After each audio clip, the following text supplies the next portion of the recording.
All right. Hey guys, welcome to today's podcast episode. We're going to cover the 7 tips for closing more influencer partnerships. And this is going to involve outreach. So what is outreach? It's basically cold calling or reaching out to potential clients, customers, and prospects. So it's nothing new and you should already be doing this. And if not, get at it. But there's some fundamentals and best practices when it comes to niching down who you're reaching out to, whether it be an influencer, a podcaster, YouTube, a social, Instagrammer, etc. How you do that is going to change a lot. And it's going to change as well as depending on the category of business you're in, if you're not in influencers. But today it is all about influencers, and there's a lot of mistakes that I've made that I want to share some tips on things that I've upgraded since doing this for the past 10 years. Okay, so today we're going to cover those 7 tips. But first, just a quick partner up profits power move. For those of you new to the podcast, this is where I share one connection tip, one deeper way to get the foot in the door, get the email answered, or just get someone's attention. Okay, so in this one, it's very relevant to today's conversation. Basically, the power up, partner up profits power move is find something personal that connects you with the person you're outreaching and mention it in passing. So I'll give you an example. The other day I was watching a YouTuber. He had an SM7B mic, which is what I have in front of me today. It's a very popular podcast mic. I took note of that. Also, he had a guitar in the back. And then I also noticed his location. I had just been there recently. So I took note of all these little personal connections that I could mention. The point isn't to reiterate all of these where it's like very obvious, but as I'm on a call with him, I point out, hey, by the way, I love the mic. Don't you love it too? And make that connection right there. It's little subtle things that show you're paying attention, but also relates to them immediately while you're on a call or even through an email. And again, you want to be transparent, but you don't want to be over the top with this. So just make sure to pick and choose which things you're dropping, but definitely understand and go deep with these partners. Okay, so partner up profits power move today. Find something that personally connects you with that person and then subtly drop those tips and hints back to them that you noticed that thing. Okay, so we're going to get into the 7 tips right now, but first a little like preface to outreach. I get a lot of outreach emails, as I'm sure you do as well. What are the typical emails I get? Dear sir or madam. They didn't have the time to check out if I'm male or female or do not want to disclose. I have an opportunity that awaits you. And so it can be really ugly, okay? Really ugly. And we've all experienced this. And there's a volume game that you can play with outreach where, yeah, maybe you can't do the 7 tips I'm going to share with you today. You're playing a different game. But if you're looking to connect with somebody of value, then you should be following personalization. And these 7 tips here are going to take you through that. So the first thing is number 1 tip, connect on more than one platform. I should say tip number 1 rather than number 1 tip, but everyone is everywhere these days. So if I just DM somebody, they might not ever get it. If I just email them, they may not ever see it. If I go to LinkedIn, Twitter, etc. The point is connect on multiple platforms. And at first you might be thinking, I don't want to annoy them so much that they get frustrated and never reply. There is a way to drip this out, okay? So I might start with an email, and the email too, how you outreach and the message you send is contextual to the platform. Meaning if I want to send an email to somebody, it's going to be maybe a little bit lengthier, depending on what you're testing. Sometimes short and punchy is good too. But my point is don't send 5 paragraphs over a DM because it's a lot on a device. If you're reading it on a device, which most people would be. If I'm on Facebook or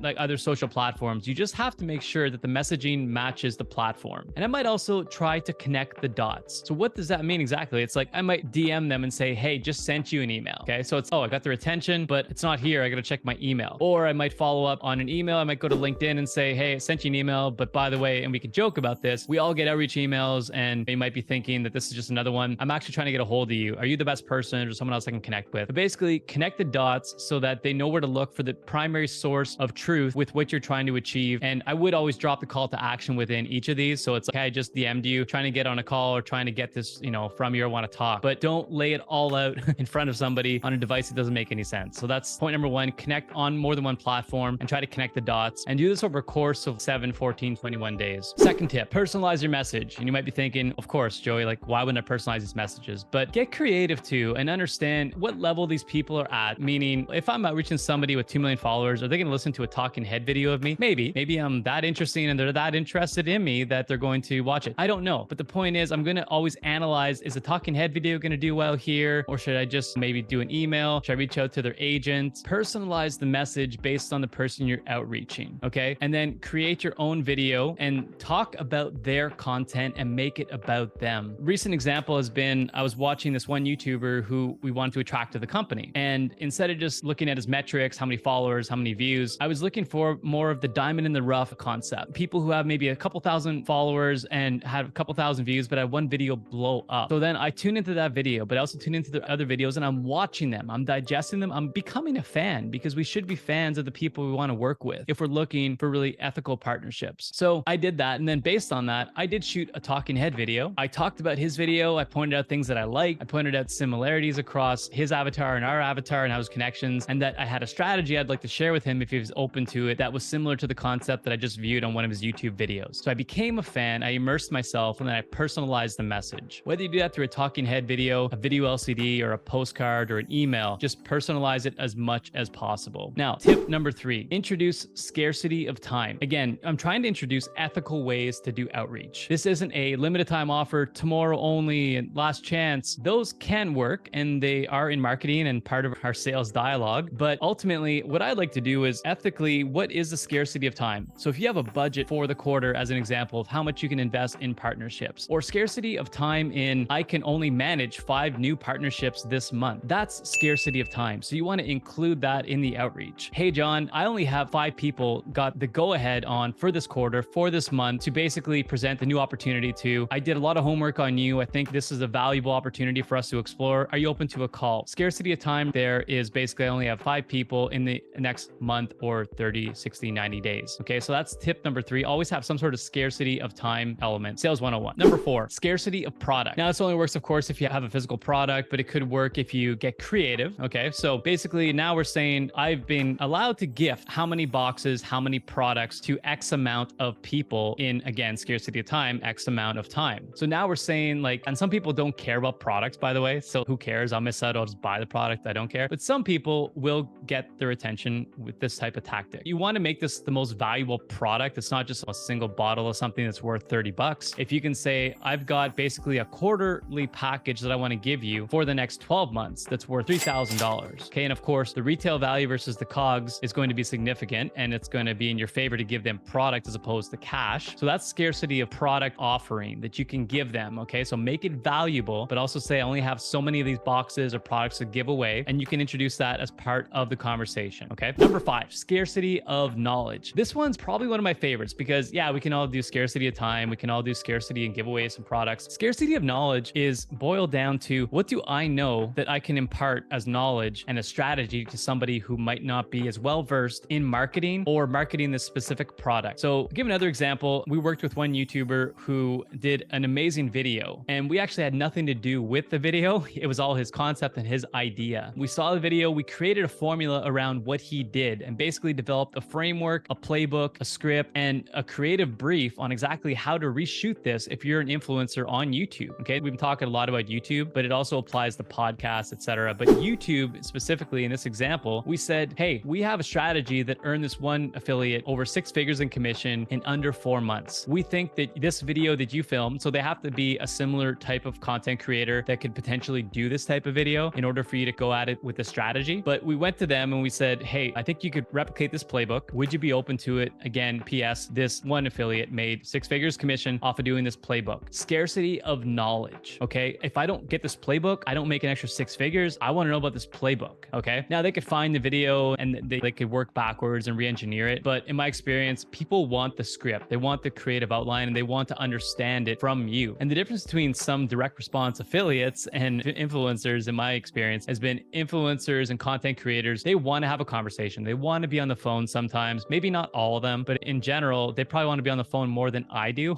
and have a conversation with somebody. So that's another element. So within your outreach email, if you're following along, you're connected on more platforms, you're personalizing the message because you're going deep with them on what they're creating and actually becoming a fan. You're introducing then 3 points of scarcity of time, scarcity of product, and scarcity of knowledge, okay, which equates to dollars. And this leads us now to tip number 6, understand what they value. And this is very important. So let's talk about podcasts and then let's talk about YouTube a little bit, as those are some creators. And of course, there's social, TikTok, Instagram, etc. Now, a podcast, what do they value? They're looking for a story, okay? A story and or an intriguing guest who has a story. Do they care if you have the best product in the world? Maybe, but maybe not. Because if you have the greatest product, but you're boring, they don't want to have you on the podcast. They want downloads, downloads. They want interest. They want curiosity-based guests that are going to pull in a great story, because let's face it, as creators, as content people, we are running out of stories and ideas all the time. So we want people that are interesting to come on the show, of course. Okay, so that's a podcast, what they're interested in. Now, YouTube, similar thing, of course, but it could be a trend. So it's like curiosity-based concepts and ideas. I followed the Andrew Huberman diet. I followed the Rock's morning routine. They're piggybacking on concepts that are already out there. And even though podcasts could technically do the same, when they're interviewing guests, that's maybe what's occurring. But in general, they're making up their own dialogues. They're not necessarily always just copying and pasting. Not to say that there's any unethical things happening with YouTube creators, but there could be. But basically, like, YouTube is looking for piggybacking on what is already trending, including people are doing that on social as well. So that's what they value in guests and partnerships. Now you have to break down to, if I'm outreaching these people today, I'm outreaching Joe Rogan. Am I going to say, hey, Joe, you can get 20% commission off of this promotion? If he loves the product, he might be open to that endorsement deal, or maybe an equity share type thing. But in general, you know, some of the top people, Tim Ferriss, Joe Rogan, all the top podcasters, I doubt they're looking for more money. They're looking for people that they want to have great conversations with, that are interesting to talk to, because they've already made their money. And of course, they're going to still be charging for podcast episodes, as they should be, but they're looking for interesting people to talk to. So I'm not going to approach him with a commission-based deal. And I'm not going to approach it as I'm actually talking to Joe Rogan, because of course I'm not. So even if I'm emailing joe@joerogan.com, which may or may not get to Joe, I'm going to be like, hey, I know this probably isn't Joe, but in case it is, hey, Joe, how's it going? But back to the person who's probably managing Joe's affairs, because Joe's too busy recording 3-hour podcasts every day. I want to talk to you about an opportunity. I have a certain amount of investment that I'm looking to put forth, and I think we have a great product. Here are a couple of reputable brands you've already worked with, and you're going to do the whole credibility source. So that's the way that I would model that message and that person. How I would then shift that a little bit to a person who's not at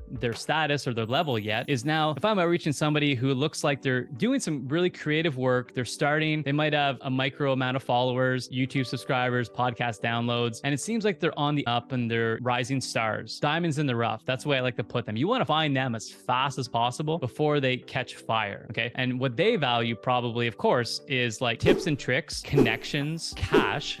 And cash could be in the form of not just, I don't like to just pay somebody to create something. I like to invest in a creator, meaning if they need editing costs done, if they need to add amplifications completed to get their video, which is going to benefit both of us, to be viewed more, to be placed higher in the search rankings, I'll invest in them. And the more creative you can get with the way you invest with partners, the better it is, rather than just saying, hey, I'll pay you for a video. Everyone's offering to pay somebody for something at some point. So if I say, hey, I want to invest in you long term, I don't just want to invest in your editing costs. If this goes well, I'd like to do 6 more videos. So then you're dropping like some seeds, right? You're planting some things for the future. If we do this and if we follow it and if it works, we're in for the long haul. By the way, we've been working with Peter, Paul, Sarah, Mary for the past 5 years on these types of deals, and it's worked. So that's the way I would shift it, right? And at that point, you're probably talking directly to the creator. You could probably do a talking head video and get a little bit more personal, get on a call with them, but just make sure you're presenting the right deal to the right partners. Tip number 7, be clear on what your ask is. Again, stating the obvious, but if I say, hey, I'm interested in a partnership with you, a partnership can mean you want me to invest in equity share, capital, raise some capital with you,